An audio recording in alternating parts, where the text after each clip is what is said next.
Hello there, Internet world. My name is Renee Jones, and this is 2 Minutes with TLS. I get asked a lot of times, how do you motivate employees? Warehouse employees, to be specific.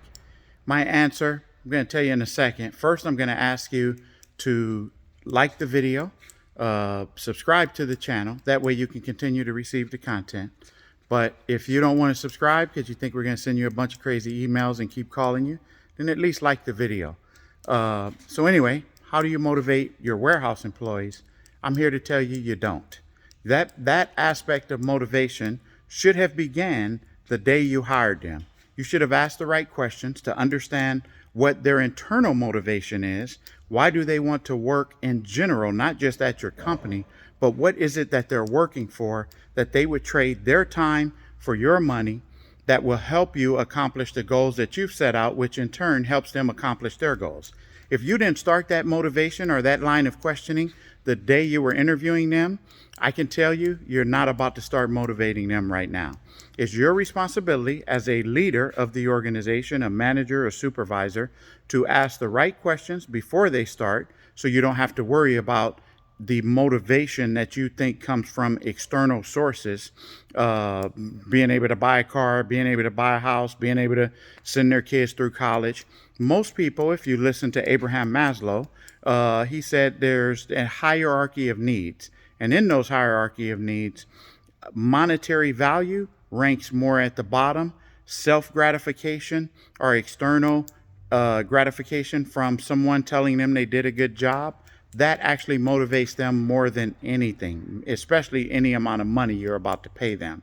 So again, it's your responsibility to make sure that those individuals like the job before they start, that they like themselves before they start, that they're comfortable taking direction from someone. Sometimes it might be a woman. Sometimes it might be someone from a different nationality than they are.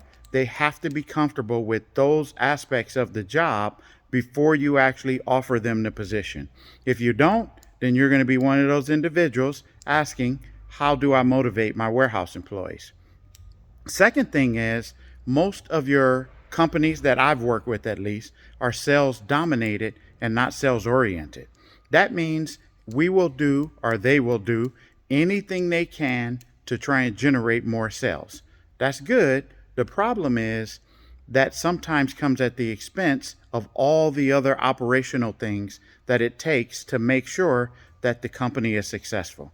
So I mentioned Abraham Maslow. He also said, if the only tool in your toolbox is a hammer, then you're going to approach every problem as if it's a nail.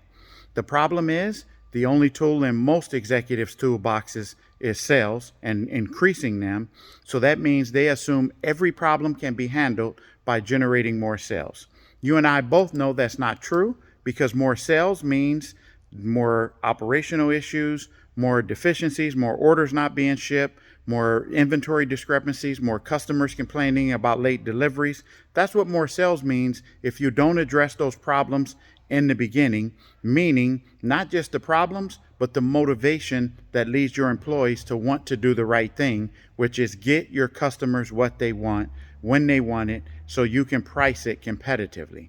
So how do you motivate warehouse employees? You don't. It starts with the interview. If you haven't started there, more than likely you're not going to come up with no magical incentive plan that's going to make your warehouse employees want to work harder than they already are. Anyway, I'm going to ask you to subscribe again. If you don't want to subscribe, go ahead and like the channel. There's no reason not to subscribe. I'm trying to build the channel along with the website, which you can visit logisticsociety.com. 1S, logisticsociety.com. Anyway, hopefully you enjoyed the video, and I'll see you the next time. This was 2 Minutes with TLS, and I'm Renee Jones. Thank you.